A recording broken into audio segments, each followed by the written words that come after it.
ETF index mutual funds నేర్చుకుని stock మార్కెట్లో రాణించాలనుకుంటున్నారా? వెంటనే ఈ నెంబర్కి కాల్ చేయండి.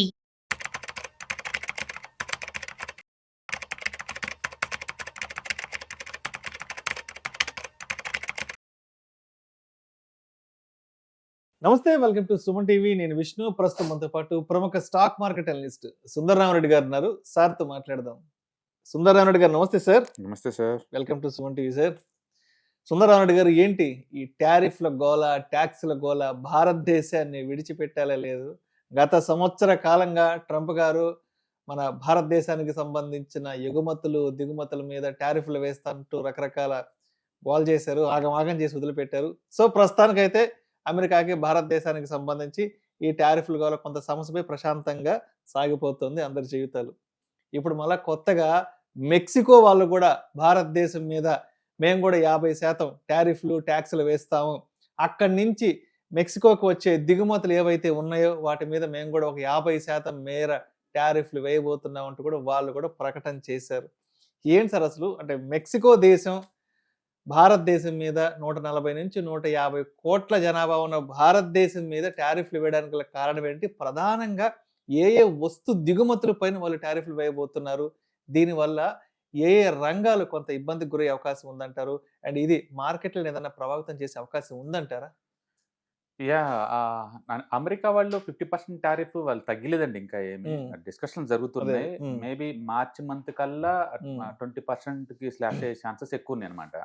అందుకని అమెరికా వాళ్ళు ఇంకా ఇండియా మీద 50% ట్యాక్స్ రన్ అవుతూనే ఉందన్నమాట. అండ్ మెక్సికో వాళ్ళు ఇప్పుడు కొత్తగా ఏంటంటే అమెరికా వాళ్ళలాగా వాళ్ళతో ఫ్రీ ట్రేడ్ అగ్రిమెంట్ లేని అన్ని ఏషియన్ కంట్రీస్ మీద, ఒకటి కాదు, ఇండియా మీద కాదు, చైనా అన్నిటి మీద వాళ్ళతో ఫ్రీ ట్రేడ్ అగ్రిమెంట్ ఏ కంట్రీకి అయితే లేవో వాళ్ళందరి మీద 50% ట్యాక్స్ వేస్తామని చెప్పేసి మొన్న అనౌన్స్మెంట్ చేశారు. యాక్చువల్గా 6 months బ్యాక్ వాళ్ళు ట్రై చేశారు, అయితే వాళ్ళ పార్లమెంట్ అప్రూవల్ ఇవ్వలేదన్నమాట. ఇప్పుడు కొత్తగా బిల్లు పాస్ అయింది అక్కడ. అందుకని డెఫినెట్ గా నెక్స్ట్ మంత్ నుంచి మనం ఎఫెక్ట్ అవుతాం వరల్డ్ వైడ్ అందరూ. అండ్ ఇండియా నుంచి అక్కడికి ఎక్కువ ఎక్స్పోర్ట్స్ అంటే ఆటోమొబైల్ అండి. అండ్ ఇండియాకి అది 3rd బిగ్గెస్ట్ కంట్రీ ఎక్స్పోర్ట్స్ లో. ఓకే, ఇక్కడ నుంచి ఆటోమొబైల్ పార్ట్స్ ఎక్కువ మెక్సికోకి వెళ్తాయి. ఆటోమొబైల్స్ ఎక్కువ వెళ్తాయి. పర్టికులర్ మారుతి బాగా వెళ్తుంది. మారుతి, వాక్స్ వ్యాగన్ ఒకటి, నిస్సాన్ ఒకటి, మారుతి ఒకటి. ఈ మారుతి అయితే బాగా లీడింగ్ అనమాట అక్కడ. సో మొత్తానికి వరల్డ్ లోనే 10th బిగ్గెస్ట్ పాపులేషన్ కంట్రీ అండి అది. అంటే ఆల్మోస్ట్ 16 కోట్ల జనాభా ఉన్న కంట్రీ అది, చిన్నదేం కాదు. 16 కోట్లు అంటే మన 2 తెలుగు రాష్ట్రాల కంటే కొంచెం ఎక్కువ జనాభా పరంగా వరల్డ్ లోనే 10th బిగ్గెస్ట్ అనమాట. అంటే పర్టికులర్ గా ఆటోమొబైల్స్ మన 3rd బిగ్గెస్ట్ కంట్రీ అనమాట. డెఫినెట్ గా మనం ఎంతకంత ఎఫెక్ట్ అవుతాం. మనం వాళ్ళకి ఆల్మోస్ట్ $8 బిలియన్ వర్త్ ఎక్స్పోర్ట్ చేస్తాము, వాళ్ళు మనకి 3 బిలియన్ వర్త్ ఇంపోర్ట్ చేస్తారన్నమాట. అంటే మనం ఎక్స్పోర్ట్ చేసే ఎక్కువ ఉన్నాయి. సో న్యాచురల్గా మనం ఎక్కువ ఎఫెక్ట్ అవుతాం, మనం ఎక్కువ వాళ్ళకి ఎఫెక్ట్ అవుతాం అనమాట. ఎక్కువ అంటే ఆటోమొబైల్సే అవుతారు, మేజర్ ఎఫెక్ట్ ఆటోమొబైల్సే అవుతారు. ఆ తర్వాత ఈ మిషనరీ, ఎలక్ట్రానిక్స్ గూడ్స్ ఇవన్నీ అనమాట ఇవి. సో బేసికల్గా వరల్డ్ వైడ్గా మనం కొత్త ఏరియాలోకి ఎంటర్ అవుతున్నామండి. మనం మేడ్ ఇన్ ఇండియా అని చెప్పేసి నీ ఇష్టం వచ్చినట్టు వరల్డ్ వైడ్గా ఎక్స్పోర్ట్ చేస్తానంటే ఒకప్పుడు చైనా ఉన్నంత అడ్వాంటేజ్ ఇప్పుడు లేదు. ఇప్పుడు ప్రతి కంట్రీ కూడా వాళ్ళతో టైఅప్స్ ఉంటేనే నీకు అలౌ చేస్తున్నారు, టైఅప్స్ లేకపోతే లేదు. అండ్ లోకల్ ఇండస్ట్రీ ప్రొటెక్షన్ కోసం ఏంటంటే 30-50 ట్యాక్స్లు వేస్తా ఉన్నారు. కాబట్టి ముందు రోజుల్లో ఎక్స్పోర్ట్స్ ఇంకో కంట్రీ చేయడం అనేది అంత ఈజీ ఏం కాదు, మీరు వాళ్ళతోటి ఫ్రీ ట్రేడ్ అగ్రిమెంట్ చేసుకుంటే తప్ప. అందుకని ఇండియా వాళ్ళు ఇప్పుడు గల్ఫ్ కంట్రీస్ తో ఫ్రీ ట్రేడ్ అగ్రిమెంట్ కోసం టాక్స్ నడుస్తున్నాయి. And Russia and neighbouring countries తో నడుస్తున్నాయి. అండ్ యూరోప్ తోటి ఫ్రీ ట్రేడ్ అగ్రిమెంట్ నడుస్తుంది, ఆస్ట్రేలియా తోటి ఫ్రీ ట్రేడ్ అగ్రిమెంట్ నడుస్తుంది, ఇజ్రాయెల్ తో ఫ్రీ ట్రేడ్ అగ్రిమెంట్ నడుస్తుంది, అమెరికా వాళ్ళతో కూడా రన్ అవుతుంది అనమాట. అట్లా ఇండియా వాళ్ళ ప్రతి కంట్రీతో కూడా ఎందుకు ఈ ఫ్రీ ట్రేడ్ అగ్రిమెంట్ అంటే ఈ ఇంపోర్ట్ ఎక్స్పోర్ట్స్ గొడవ లేకుండా ఉంటుంది అనమాట. ఎందుకంటే 50% ట్యాక్స్ అన్నప్పుడు సస్టైన్ అవ్వడం చాలా కష్టం, అంత అది అనవసరం కదా, అది కిల్ అయిపోతుంది. దాన్ని నమ్ముకొని వీళ్ళు మ్యానుఫ్యాక్చరింగ్ ఫెసిలిటీ పెట్టుకుంటే బిజినెస్ అంత వర్త్ కాదనమాట. అందుకని ముందు రోజుల్లో ఈ అన్సర్టనిటీ చాలా ఎక్కువ వస్తుంది. ఎందుకంటే ప్రపంచవ్యాప్తంగా గ్లోబల్ ఎకానమీ దగ్గర నుంచి ఎవరి ఎకానమీ వాళ్ళు కాపాడుకునే స్టేజ్ లో ఉన్నారు ఇప్పుడు. అందుకని లోకల్ ఇండస్ట్రీ ప్రొటెక్షన్ కోసం ఎంత దూరం వెళ్తారు వాళ్ళు పొలిటికల్ గా. ఇప్పుడు అమెరికాలో కూడా మేక్ ఇన్ అమెరికా గ్రేట్ అని చెప్పేసి మొత్తం వాళ్ళు ఆపుకుంటూ కూర్చున్నారు. ఇప్పుడు 19 స్టేట్ గవర్నమెంట్ వాళ్ళు ట్రంప్ కి ఆపోజిట్ లో కోర్టుకు వెళ్ళారు. వీసా మీద ఉన్న $1 lakh దాన్ని బ్యాన్ చేయాలని చెప్పేసి కోర్టుకు వెళ్ళారు. ఇప్పుడు అంటే వాళ్ళ కంట్రీలోనే వాళ్ళు ఆపోజిట్ లో ఉన్నారు. అంటే 19 స్టేట్స్ అంటే చాలా పెద్ద మొత్తంలో కదా. అంటే ప్రతి కంట్రీలో కూడా ఒకటి లిబరల్ గా ఉండే పార్టీ, ఇంకొకటేమో లోకల్ ఫేవర్గా ఉండే పార్టీ, ఈ నడుస్తున్నాయి అనమాట అన్ని చోట్ల. అందుకని ముందు ముందు రోజుల్లో ఏ కంట్రీ కూడా ఆ కంట్రీ వాళ్ళ స్వార్థం వాళ్ళు చూసుకుంటారు తప్ప గ్లోబలైజేషన్ థీమ్ లో లిబరల్ గా చూడరు.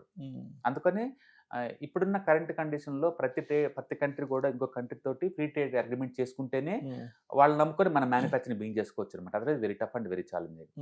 అందుకని ఇప్పుడు అమెరికా అంత ఎఫెక్ట్ అయితే అవ్వం కానీ మెక్సికో, బట్ స్టిల్ మనం ఎఫెక్ట్ అవుతాం. And major effect goes to the automobiles అనమాట. అంటే మిగతా అంటే ఇంకా మిషనరీస్ ఉన్నాయి.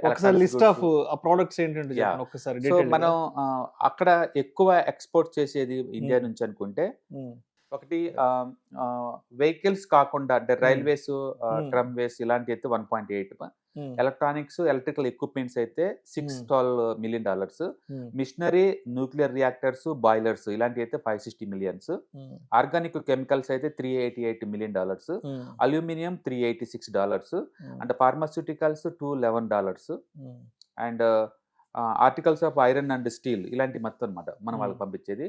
బట్ మేజర్ మాత్రం మనం వాళ్ళకి ఎక్స్పోర్ట్ చేసేది మాత్రం ఆటోమొబైల్స్ అనమాట. సో దీని ఎఫెక్ట్ ఎక్కువ ఆటోమొబైల్స్ ఉంటుంది. బహుశా ఆ రీజన్ తో అయి ఉండొచ్చు ఈ రోజు ఆటోమొబైల్ ఇండస్ట్రీ -1 పడింది అనమాట. ఆ రీజన్ అయి ఉండొచ్చు. మొత్తానికైతే 16 crores జనాభా కాబట్టి మనం నెగ్లెక్ట్ చేసే అంత చిన్నదేం కాదు అది. బట్ ప్రాబ్లం ఏంటంటే ఇంకా ప్రపంచంలో ముందు రోజుల్లో కూడా ఇలాంటి న్యూస్ ఎక్కువ వస్తుంటాయి. అందుకని ఒక కంట్రీ ఇంకొక కంట్రీ మధ్య ఫ్రీ ట్రేడ్ అగ్రిమెంట్ చేసుకుంటే తప్ప ముందు రోజుల్లో 10 years బ్యాక్ చైనా వాళ్ళు అంత ఈజీగా ట్రేడ్ చేశారు, ఇప్పుడు అంత చేయలేదు. కాబట్టి ఎక్సెస్ మ్యానుఫ్యాక్చరింగ్ ఫెసిలిటీస్ పెట్టుకుంటే కనుక డెఫినెట్గా సఫర్ అవుతారు. సో ఇప్పుడు మెక్సికో కూడా ఇప్పుడు ఈ 50% టారిఫ్లని సీరియస్ గా ఇంప్లిమెంట్ చేస్తామనే అవకాశం ఉందా, లేదంటే ఏదైనా కొంచెం అటు ఇటుగా ఏదైనా వెనక్కి తగ్గే అవకాశాలు ఏదైనా ఉంటాయా? అక్కడ పార్లమెంట్ ఆల్రెడీ బిల్ పాస్ చేసింది. బిల్ పాస్ అయిపోయింది కాబట్టి అఫీషియల్ అది అఫీషియల్. ఇప్పుడే కాదు, వాళ్ళ ఈవెన్ సెప్టెంబర్ లోనే వాళ్ళు అనౌన్స్మెంట్ చేశారనమాట. అప్పుడు పోస్ట్పోన్ చేశారు, బట్ ఇప్పుడు ఇంప్లిమెంటేషన్ చేస్తున్నారు. అంటే గుర్తుపెట్టుకోండి, ఇది ఓన్లీ ఏషియన్ కంట్రీస్ కి, అది కూడా వాళ్ళతోటి ఫ్రీ ట్రేడ్ అగ్రిమెంట్ లేని కంట్రీస్ కి మాత్రమే. అది ఇండియన్ టార్గెట్ కాదండి. చైనా వాళ్ళు అన్ని ఏషియాలో అన్ని కంట్రీస్ కి టార్గెట్ చేస్తున్నారు వాళ్ళు. కాబట్టి మీకు ఎవరికన్నా మా బిజినెస్ కావాలంటే మాతో ఫ్రీ ట్రేడ్ అగ్రిమెంట్ చేసుకోండి, అట్లా మాట్లాడుతుంది అనమాట. ఇప్పుడు నెక్స్ట్ ఏమవుతుందంటే వీళ్ళు ఫ్రీ ట్రేడ్ అగ్రిమెంట్ చేసుకొని ఇక్కడ నుంచి ఎంతైనా డంప్ చేయొచ్చు ఫ్రీగా, అక్కడ నుంచి ఇక్కడికి డంప్ చేయొచ్చు ఫ్రీగా, ఇలా పెట్టుకుంటారు అనమాట. ఇలా పెట్టుకుంటే ప్రాబ్లం ఎక్కడ వస్తుందంటే, ఏదైనా గవర్నమెంట్ సబ్సిడీస్ తో డెవలప్ చేశారనుకోండి, ఇప్పుడు అమెరికా ఉంది, అక్కడ ఏంటంటే ఇప్పుడు గేదెల మిల్క్ బీభత్సంగా ప్రొడక్ట్ చేస్తాయి. ఇండియాలో 3 లీటర్ల పాలు అనుకున్నది 30 ఇస్తుంది అక్కడ. అవునవును, అక్కడ వ్యవసాయ ఉత్పత్తులు, వ్యవసాయ రంగానికి ఎక్కువ ఉంటుంది అక్కడ. ఎందుకంటే వాళ్ళు మిషనరీస్ కమర్షియల్ పండిస్తారు కాబట్టి. ఎగ్జాక్ట్లీ. రెండోది అక్కడ ఈ చికెన్ మిగిలిపోయిన waste products, mutton waste products వాటిని డ్రై చేసి పొడిగా చేసేసి దానాల్లో కలిపి గేదెలకు ఇస్తారు. అక్కడ అది లోకల్ మామూలు విషయం అది. అవునవును. ఇప్పుడు రేపొద్దున అమెరికాతో ఫ్రీ ట్రేడ్ అగ్రిమెంట్ చేశారనుకోండి, వాళ్ళని పంపించడానికి ఫ్రీగా అలో చేయాలి ఇండియాలోకి. డైరీ ప్రొడక్ట్స్ ఎక్కువ అలో చేయాలి. వ్యవసాయం అక్కడ. మన దగ్గర ఏమో 3 లీటర్లు 4 లీటర్లు యావరేజ్ కానీ అంతకంటే ఎక్కువ. వాళ్ళ దగ్గర 30 లీటర్స్ వస్తుంది ఒక్కొక్కటి. వాటిని అలో చేసాం అనుకోండి, లీటర్ రేపు 20 rupees కి అంటారు. మన జనం ఏమో ఆ క్వాలిటీ ఇటు గురించి తెలియదు కదా, సెంటిమెంట్ ఏం తెలియదు కదా, ఏ తక్కువ తాగుతూ ఉంటారు. కాబట్టి ఇక్కడ ఇండస్ట్రీ గొల్ల అయిపోద్ది. అందుకని ఇప్పుడు డైరీ ఇండస్ట్రీ గురించి గవర్నమెంట్ ప్రొడక్షన్ తీసుకోవాలి కాబట్టి వాళ్ళు ఏం చేస్తారంటే అమెరికా వాటి మీద టారిఫ్ పెంచుతారు, అవి లోపల రానికుండా. అందుకని లోకల్ ఇండస్ట్రీని నువ్వు ప్రొటెక్ట్ చేయాలనుకుంటే ఇంపోర్ట్స్ మీద ట్యాక్స్ వేసుకోవటం, నీకు ఏది అవసరం లేదు దాటి మీద. అయితే ఇప్పుడు కొత్త ఎకానమీలో ఏమవుతుందంటే, మా మీద నువ్వు ట్యాక్స్ వేస్తే నీ మీద వేస్తా ఉంటావు, అట్లా ఇస్తున్నారు. చెల్లు అంటారు. ఒకప్పుడేమో అవుట్ సోర్సింగ్ చేశారు, చీప్ లేబర్ కాస్ట్ ఎక్కడ వస్తే అక్కడికి అన్నట్టు. ఇప్పుడు ఏంటంటే లోకల్ అన్ని చోట్ల అన్ఎంప్లాయ్మెంట్ పెరుగుతున్నారు కాబట్టి ప్రతి చోట వర్క్ వాళ్ళే మ్యానుఫ్యాక్చరింగ్ చేసుకుందాం అని చెప్పేసి కొత్త వాటిని రానికుండా ఈ ట్యాక్స్ వేస్తా పోతున్నారు. కాబట్టి ఎంతకంత ఇప్పుడు ఇండియన్ ఎఫెక్ట్ అవుతుంది, ఇప్పుడు అమెరికాతోనే ఎఫెక్ట్ అవుతున్నాం, మెక్సికో నుంచి కూడా ఎంతకంత ఎఫెక్ట్ అవుతాం. కాబట్టి కొత్త మార్కెట్ చూసుకుంటూ పోవటమే. అండ్ మేజర్ గా మెక్సికో నుంచి యుఎస్ కి కూడా మేజర్ గా వ్యవసాయ ఉత్పత్తులు ఎక్కువగా కూడా ఎక్కువ పోతాయి, ఎక్స్పోర్ట్ ఎక్కువ అవుతాయి అమెరికాకి. అమెరికా, కెనడా వీళ్ళకి అంతా కూడా. యాక్చువల్ చైనా వాళ్ళు లాట్ ఆఫ్ ఇండస్ట్రియల్ యాక్టివిటీ చేశారు మెక్సికోలో. అది మేడ్ ఇన్ మెక్సికో అని చెప్తారు తప్ప అది యాక్చువల్ గా చైనా వాళ్ళంట ప్రమోటర్లు అందరూ. అమెరికా వాళ్ళు తెలుసు ఆ విషయం. అమెరికాకి వచ్చే వాటిల్లో ఆల్మోస్ట్ ఒక 30% ప్రొడక్ట్స్ మొత్తం కూడా అది మేడ్ ఇన్ మెక్సికో ఉంటది, కానీ ప్రమోటర్లు పోయి చైనా వాళ్ళు ఉంటారు, బ్యాక్ ఎండ్ మొత్తం బ్యాక్ అండ్ వాళ్ళు ఉంటారు. అందుకని వాళ్ళు తెలివిగా మొదట్లోనే ఇలాంటి ఇష్యూస్ వస్తాయని సంగతి తెలిసే లోకలైజేషన్ చేశారు వాళ్ళ ప్రొడక్ట్స్ మొత్తం కూడా. ఇప్పుడు ఇండియాలో ఇప్పుడు హిప్పో అన్నాం, అప్పో అంటావు, లేకపోతే సామ్సంగ్ ఇంకో పేరు పెడతావు, అయిన వాళ్ళే కదా. ఇప్పుడు ఫ్యాక్స్కాన్ అంటావు, తైవాన్ వాళ్ళదే కదా. హిందుస్థాన్ యూనిలివర్ అంటది, ఇండియా వాళ్ళది, అది యూనిలివర్ వాళ్ళది కదా. అట్లా వాళ్ళు లోకలైజేషన్కి వెళ్ళిపోయారు అన్నమాట అక్కడ ఆల్రెడీ. అట్లా చైనా వాళ్ళు మెక్సికోలో మేడ్ ఇన్ మెక్సికో అని చెప్పేసి చేస్తున్నారు, కాబట్టి వాళ్ళు పెద్ద ఎఫెక్ట్ అవరు. బట్ ఇండియాకి అలా కాదు, మెక్సికోలో పెద్ద మ్యానుఫ్యాక్చరింగ్ బిల్ లేవు ఇక్కడ, వాళ్ళకి లేవు. అందుకని ఇండియా లేట్ గా బిగిన్ చేస్తారు ఎక్స్పోర్ట్ చేద్దామని, వాళ్ళు ఎఫెక్ట్ అవుతారు. దాని మీనింగ్ ఏంటంటే 1980లో చేసినంత ఈజీగా ఎక్స్పోర్ట్స్ 2025 నుంచి చేయలేవు నువ్వు. ఇంకా నువ్వు అలా చేయాలంటే మాత్రం అవతల వాళ్ళతో పీరియడ్ ట్రేడ్ అగ్రిమెంట్ చేసుకొని అప్పుడు ఇక్కడ మ్యానుఫ్యాక్చరింగ్ బిగిన్ చేసుకోవాలి. ఏదైనా సరే రాను రాను వాలటిలిటీ ఎక్కువ అవుతుంటుంది. ఈ టైప్ టారిఫ్స్ మనం ఎక్కువ వింటా ఉంటాం. ఇంతకుముందు చైనా వాళ్ళు ఎలా టాలరేట్ చేశారో నువ్వు కూడా అలా చేసుకుంటూ పాటు చేసింది ఏం లేదు. బట్ అన్ఫార్చునేట్లీ కొంచెం వరల్డ్ ఎకానమీ స్లో అవుతున్న టైంలో ఇంకా ఎక్కువ అవుతున్నాయి అనమాట. ఇప్పటికే అమెరికా తోటి కొంచెం ఎఫెక్ట్ అయ్యాము, అండ్ మెక్సికో తోటి, ఈవెన్ దో చిన్న కంట్రీ అయినా సరే అమెరికా మార్కెట్ తో పోల్చుకుంటే స్టిల్ అది ఎఫెక్ట్ అవుతాం మనం. అందులో ఆటోమొబైల్ థర్డ్ బిగ్గెస్ట్ ఎక్స్పోర్ట్స్ మన ఎఫెక్ట్ అవుతుంది, బట్ నెగ్లిజిబుల్. కాబట్టి ఏంటంటే మన వాళ్ళు వరల్డ్ వైడ్ గా ఎక్స్పాండ్ చేస్తున్నారు కాబట్టి. ప్రాబ్లం ఎక్కడ వస్తుందంటే ఈ ట్రేడ్ టారిఫ్ లేదు, నెగోషియేషన్ చాలా స్లో అండ్ బోరింగ్ గా జరుగుతున్నాయి, అంటే అనుకున్నంత స్పీడ్ గా లేదు. న్యూజిలాండ్ తో 5 years బ్యాక్ బీన్ అయింది, ఇంతవరకు అది ఫైనలైజ్ అవ్వాలా. 5 years టాక్స్ గా నడుతూనే ఉన్నాయి. అమెరికా తోటి ఇప్పటికే 5 రౌండ్లు అయిపోయినాయి, ఇది 6వ రౌండ్. అయినా ఇంతవరకు వాళ్ళు ఇదేమంటారా. ఈవెన్ యూరోప్ తో కూడా ఈ ఎండ్ ఇంకా అయిపోద్ది అన్నారు, డిసెంబర్ లో అయిపోవచ్చింది, ఇంతవరకు అది కూడా ఏం లేదు. అంటే చాలా స్లోగా నడుస్తున్నాయి టాక్స్ ఇవన్నీ కూడా, అండ్ ఎఫెక్ట్ గ్రౌండ్ లెవెల్ కనపడటానికి చాలా టైం పడుతుంది. Right sir, right sir. ఒక 2 days back ETF index funds, mutual funds కి సంబంధించి ఒక ఇంటరాక్టివ్ సెషన్, ఒక ఎడ్యుకేటివ్, ఒక ఇన్ఫర్మేటివ్ సెషన్ చేశారు. చాలా మంది ఆడియన్స్ తో డైరెక్ట్ గా మాట్లాడారు కదా. సో అంటే ఎవ్రీ సెషన్ లో మీరు నోటీస్ చేస్తున్న కొత్త అంశాలు ఏంటి, పబ్లిక్ కి మార్కెట్ల పట్ల ఉన్న ఇంట్రెస్ట్, మార్కెట్ల పట్ల వాళ్ళకున్న నాలెడ్జ్ ఎలా ఉంది సార్ అసలు? అంటే రాను రాను ఏంటంటే డిజిటల్ ఫైనాన్షియల్ అసెట్స్ మీద ఎక్కువ మందికి అవేర్నెస్ తోటి వస్తున్నారండి. అండ్ వచ్చే వాళ్ళ దగ్గర అందరూ ఎన్ఆర్ఐస్ ఈ టైప్ ఎక్కువ ఉన్నారు, పర్టికులర్ గల్ఫ్ నుంచి అండ్ ఆస్ట్రేలియా, న్యూజిలాండ్, అమెరికా ఇలాంటి నుంచి వచ్చే ఎన్ఆర్ఐస్ ఈచ్ బ్యాచ్ లో 10 to 15 members దాకా ఉన్నారు. అంటే మోర్ సొసైటీలో మోర్ సెగ్మెంట్స్ మనం రీచ్ అవుతున్నట్టు అనిపిస్తుంది ఇది. అట్లీస్ట్ మన 2025లో కూడా పబ్లిక్ ఇంకా ఈ మార్కెట్ కి దూరంగా ఉన్న వాళ్ళు ఇంకా ఉన్నారా అని అనుకున్న ఈ టైంలో ఎక్కువ మంది ఇన్వాల్వ్మెంట్ అవుతున్నారు అంటే నెక్స్ట్ జనరేషన్ డెఫినెట్ గా గోయింగ్ టు రాక్ అనమాట. ఎందుకంటే వాళ్ళ కిడ్స్ కోసం అడుగుతున్నారు.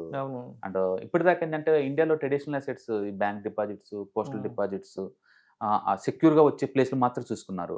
ఫస్ట్ టైం వాళ్ళు దాటి బయట థింక్ చేస్తున్నారు, ఎక్కువ రిటర్న్స్ రావాలి, కొంచెం రిస్క్ తీసుకుని పర్వాలేదు అన్నట్టు అనమాట. అండ్ అచ్చం రియల్ ఎస్టేట్స్ ఇంతకుముందు చూస్తున్నారు, ఇప్పుడు రెంటల్ ఇన్కమ్ ఈ కంపేర్ చేస్తున్నారు. అంటే ఇప్పుడు ఏంటంటే పబ్లిక్ లో ఈ మల్టిపుల్ అసెట్ క్లాస్ గురించి ఫస్ట్ టైం అవేర్నెస్ వస్తుంది. ఒకప్పుడు ట్రెడిషనల్ అసెట్స్ అంటే real estate and chits, debt అంతే ఈ మూడిట్లో ఉండేది. ఇప్పటికీ చాలా మందికి అందులో కంఫర్ట్ గా ఉంది, అది కూడా వెల్త్ క్రియేటర్సే. కానీ దానికన్నా మోర్ గా సొఫిస్టికేటెడ్ గా ఈజీగా ఆన్లైన్ లో మేనేజ్ చేసుకునే అసెట్స్ ఉన్నాయనే విషయం వాళ్ళకి అర్థమైంది. అందుకని ఇప్పుడు కొత్తగా రీట్స్ లో పెట్టే వాళ్ళు ఉన్నారు, డెట్స్ లో పెట్టే వాళ్ళు ఉన్నారు, కమోడిటీస్ లో పెట్టే వాళ్ళు ఉన్నారు. అసలు ఆ ప్రొడక్ట్స్ ని ఈజీగా ఎలా మేనేజ్ చేయాలో ఎక్కువ మంది వస్తున్నారు అనమాట.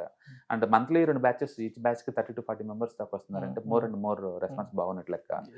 అండ్ ఇప్పుడు కరెంట్ జనరేషన్ అది ఇర్రెస్పెక్ట్ ఆఫ్ ఏజ్ అనమాట. సర్ప్రైజింగ్ ఏంటంటే మోర్ దెన్ 50 ఏజ్ ఉన్న వాళ్ళు ఎక్కువ మంది ఉన్నారు గ్రూపుల్లో. మోర్ మెచ్యూరిటీ మైండ్ సెట్స్, అంటే అంటే యూత్ లాగా నాకు అరగంటకాల మనీ కావాలి, స్పెక్యులేషన్ రేట్ చేసేవాళ్ళు కాదు. అసెట్స్ ని ఎలా మేనేజ్ చేయాలి, అసెట్స్ ని ఎలా చూసుకోవాలి, ఈ డైరెక్ట్ రెగ్యులర్ అంటే ఏంటి, గ్రోత్ అండ్ IDCW అంటే ఏంటి, వాళ్ళకి కావాల్సిన స్పెసిఫిక్ డౌట్స్ తోటి మరీ వస్తున్నారు. అలా రావటం వల్ల ఏంటంటే మనకు కూడా క్లారిటీ ఉంటుంది. అంటే చాలా మంది అనుకుంటారు 2-3 గంటల్లో అంత నేర్చుకోవచ్చు అని. ఫౌండేషన్ పెడితే తప్ప మీకు ఏమి రాదండి. మీరు ఇన్వాల్వ్మెంట్ చాలా ఇంపార్టెంట్. రోజుకి 5 నిమిషాలు 10 నిమిషాలు ఏదో ఒక వీడియోస్ వాచ్ చేస్తా కొద్ది అంటే మీకు అవేర్నెస్ పెరుగుతూ ఉంటుంది, ఇంట్రెస్ట్ పెరుగుతూ ఉంటుంది, డౌట్స్ ఎక్కువ వస్తూ ఉంటాయి. అలాంటి డౌట్స్ తోటి ఇలాంటి ప్రోగ్రామ్స్ అటెండ్ అయ్యారనుకోండి, మీరు కరెక్ట్గా క్లారిఫికేషన్ వచ్చింది అనమాట, కనెక్టివిటీ వస్తుంది. అండ్ ఐఎమ్ హ్యాపీ అవేర్నెస్ సొసైటీలో బాగా వచ్చింది. అండ్ ఎక్కువ మంది రిటైర్మెంట్ ప్లాన్ చేస్తున్నారు, అడుగుతున్నారు రిటైర్మెంట్కి మా దగ్గర ఎంత డబ్బు ఉంది, ఏం చేయమంటారు, మా దగ్గర 1 కోటి రూపాయలు ఉన్నాయండి, మా దగ్గర ఎలా చేస్తాం, ఇలాంటి డౌట్స్ తో వస్తున్నప్పుడు ఆ డిస్కషన్ లో ఉన్నట్టు ఉంటే అది బాగుంటుంది, రియల్ ప్రొడక్టివ్ అనమాట. అంటే చాలా మంది వాళ్ళు ఆల్రెడీ 20-30 lakh 40 lakh పెట్టిన వాళ్ళు ఉన్నారు మార్కెట్ లో. మొత్తానికి ఈ 5,000, 2,000, 1,000 ఇలాంటి ఎస్ఐపీల దగ్గర నుంచి మంత్లీ 1 lakh చేస్తున్న ఎస్ఐపీ, మంత్లీ 5 lakh చేస్తున్న ఎస్ఐపీ ఇలా చెప్పే వాళ్ళు ఎక్కువ ఉన్నారు. కాబట్టి మోర్ సెగ్మెంట్స్ ఇన్వాల్వ్ అవుతుందని అనుకోవచ్చు మనకి. సో ఇప్పుడు December first weekend educative webinar మొన్న 10th 11th డేట్స్ కంప్లీట్ అయింది. అండ్ డిసెంబర్కి సంబంధించి నెక్స్ట్ సెషన్ ఏం ప్లాన్ చేస్తున్నారు?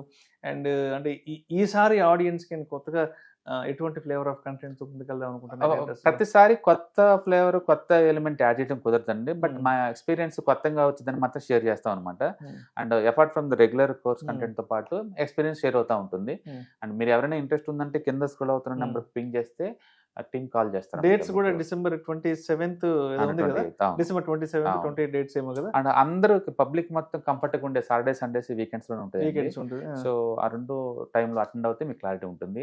అయితే ప్రోగ్రామ్ జస్ట్ అటెండ్ అయితే మీకు ఫౌండేషన్ పడిద్దేమో తప్ప అదేదో 100% మీకు వచ్చింది అనుకోమాకండి. It's look like car driving. ఒక రోజు కూర్చొని నేర్చుకుంటే అది రాదు.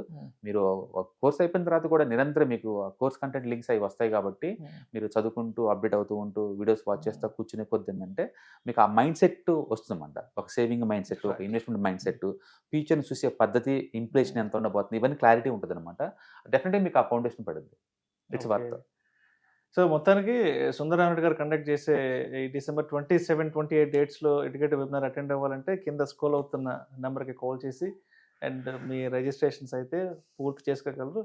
Thank you sir. Thank you sir. ETFs, index funds and mutual funds మీరు కనుక స్టాక్ మార్కెట్లో ఎంటర్ అవ్వాలనుకుంటే మార్కెట్లో స్టాక్స్ డైరెక్ట్గా ఇన్వెస్ట్ చేసే బదులు కపుల్ ఆఫ్ స్టాక్స్ ఇన్వెస్ట్ చేయడం ద్వారా ఏంటంటే ఆటోమేటిక్ రిస్క్ తగ్గించుకోవచ్చు. కాబట్టి మీరు బిగినర్ అయినా లేదా ఎక్స్పీరియన్స్ పర్సన్ అయినా సరే మార్కెట్లో సేఫ్ సెక్యూర్ వేలో లాంగ్ టర్మ్లో సస్టైనబిలిటీ కావాలంటే ఈ ప్రొడక్ట్స్లో ఇన్వెస్ట్ చేయడం ద్వారా దాన్ని సాధ్యం చేసుకోవచ్చు అనమాట.